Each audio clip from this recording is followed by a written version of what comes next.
Hello everyone and welcome back to Double Feature, where we take two films that have recently been released and we do them in one video.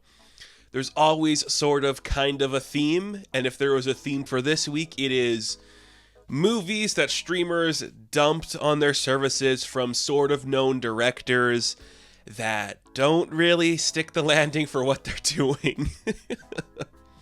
We're talking Hedda and Ballad of a Small Player, two films that I would say I had varying degrees of excitement for. So let's get into Hedda.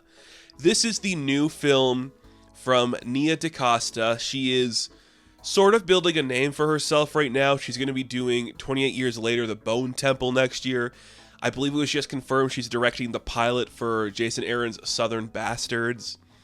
And before this movie, she worked at Marvel in the MCU. She made The Marvels, which was a movie that failed, that a lot of people put the blame on her.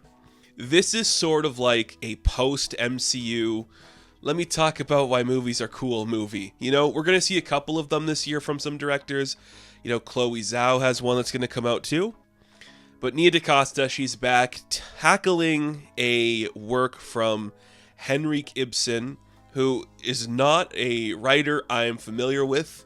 This is a very talked about and celebrated work of his, and this is a modern revision of that story.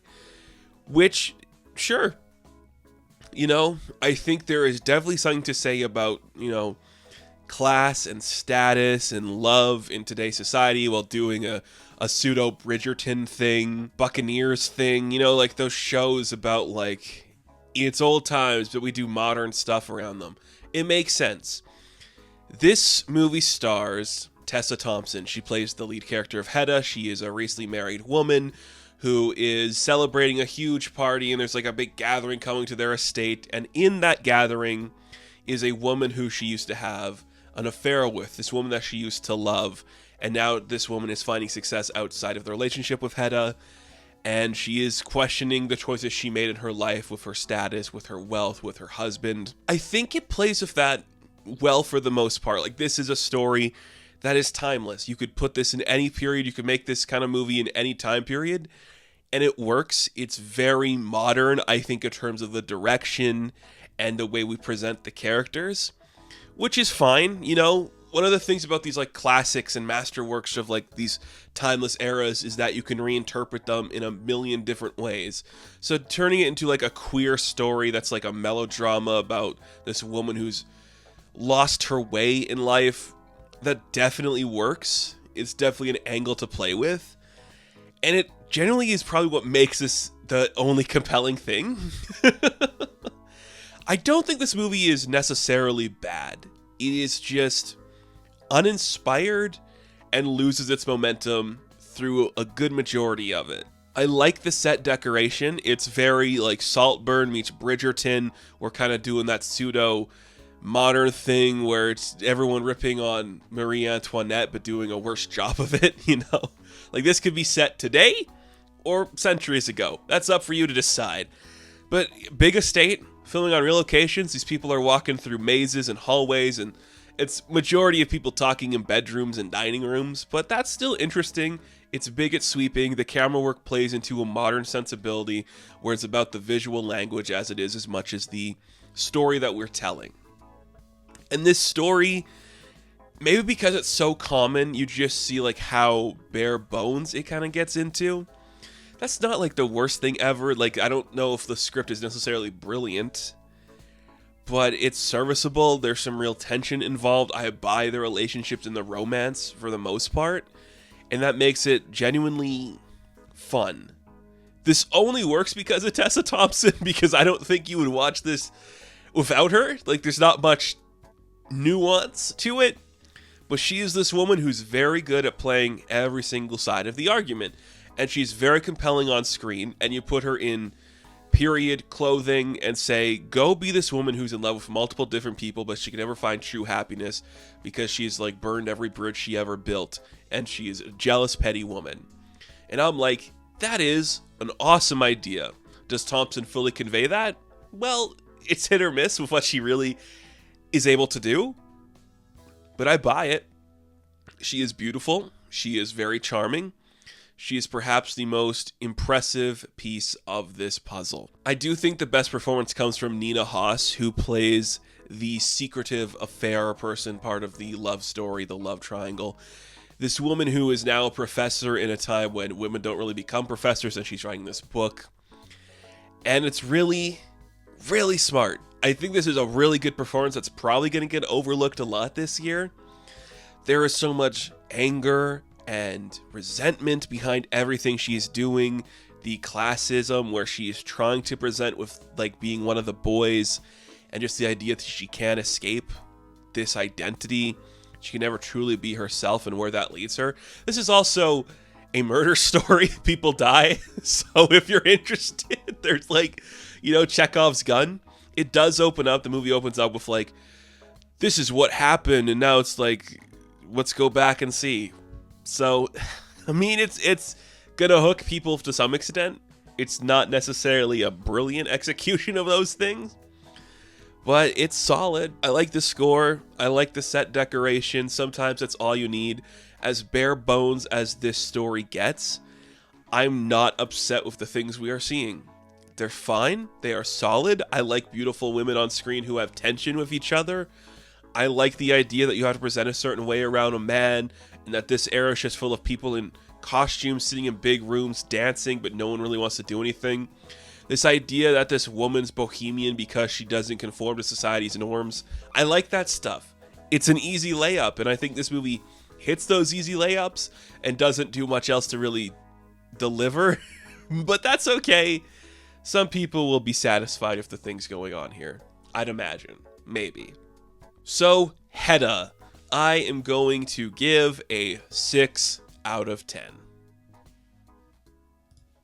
Now, let's talk about Ballad of a Small Player. This is the new film from Edward Berger, who has worked on Conclave, All Quiet on the Western Front, 2 movies that have won Oscars and were big in awards contention in its previous years.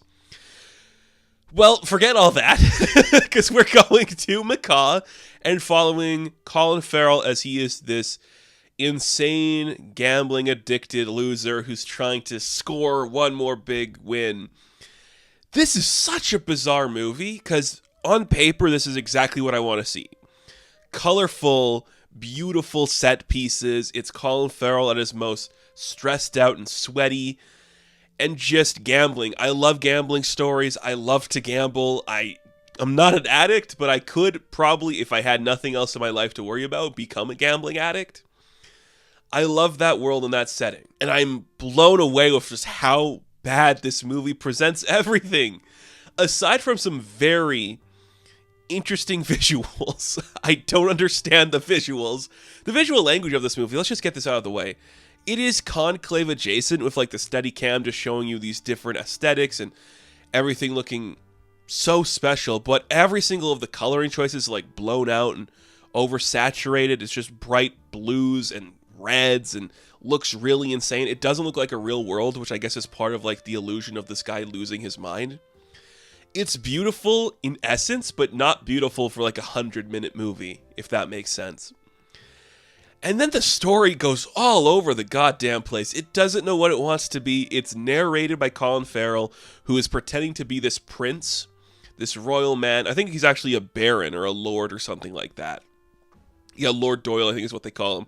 He owes so many debts across the world. He's like robbed from people. He's stolen from casinos and hotels and really people in London, just like clients from like an organization he worked for. He just wants to gamble. So it's all about him getting big breaks to make money. He's great. I think Colin Farrell today is really perfect for how insane he has to look in this movie. Colin Farrell's had a pretty interesting past on film. His early career was a man who was strung out, drunk, and not in a good state. And you feel all of that pain and regret being performed in this movie because he just looks miserable and terrible. He is shaking. He is sweaty. He looks like a handsome man who is falling apart at the seams. He never looks like he's in control of anything. And it's kind of amazing to see that. It is all bullshit. He is just bullshitting his way through this entire movie as a character like this. And that should be compelling, but at the end of the day, this just hits nothing. It just falls flat on every single angle. I don't think the gambling is presented cool. I don't think the narrative is interesting. It is so much just like random occurrences, and in that sense, it's like gambling of things just happen because they're good or bad, and there's no rhyme or reason to it. But it's almost like this ghost story about this woman trying to make amends for her mistakes by making this man pay for his debts, but he can never truly accept those things until the very end. Falls flat at every single turn. I am utterly amazed that the guy that made Conclave and All Quiet on the Western Front failed here. Because there's something here to play with about like the regrets we have as these people who are addicted to these things. And I don't understand how we missed the mark on that. But, you know, it happens. Not every movie's brilliant. There is some weird element of Tilda Swinton being this private eye who's hired to get money from him. And it honestly serves no point in the story. I think it's just like we have to have another American, I say American loosely, another white actor in here to like sell this on Netflix, you know, because we can't just have one guy, Colin Farrell, lead this. It's a lot like her performance in The Killer, where she just shows up and is commanding, but it's a worse version of that. Weird chase sequence with her too. I don't really like it. At the end of the day, she's just like, yeah, you're right. I guess I should just accept that gambling's fun and having money's cool. Which is kind of the case that Farrell's trying to make throughout the piece, which I don't think works. The character played by Fala Chen is an insane character, and I don't know where they're going for with her. Doesn't work. It just doesn't work, and it doesn't add up to anything. And I think this is a gorgeous enough looking movie with insanely high contrast colors that are way oversaturated, but doesn't do anything right. Doesn't hit the mark on anything. The story trying to tell is weird. I do like seeing people win a bunch of money, and I do like seeing people look like they're strung out and about to explode. But if you can't get those things right, then you really didn't hit the mark. I am very upset with this movie because I was really excited. The world looks cool. The choices we're making stylistically are interesting. But if you can't get those things, the basic things right in that concept, then you're not going to have a movie.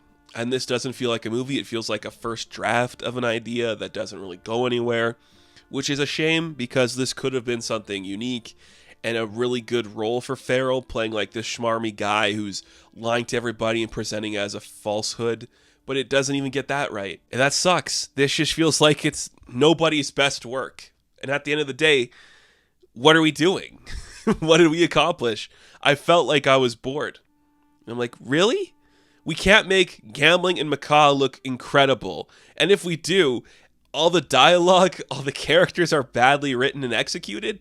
Okay, I guess that's nothing. Saying all that, I mean, Colin Farrell is just a really charismatic guy, so there's a lot that he gives, even if it's not perfect, that makes us better than other movies I've seen this year. So that's something. So, Ballad of a Small Player. I am going to give a 5 out of 10. Now, thank you all for watching this double feature. Be sure to like and subscribe to the channel. And of course, I will catch you in the next one. Have fun. Stay safe. Good luck.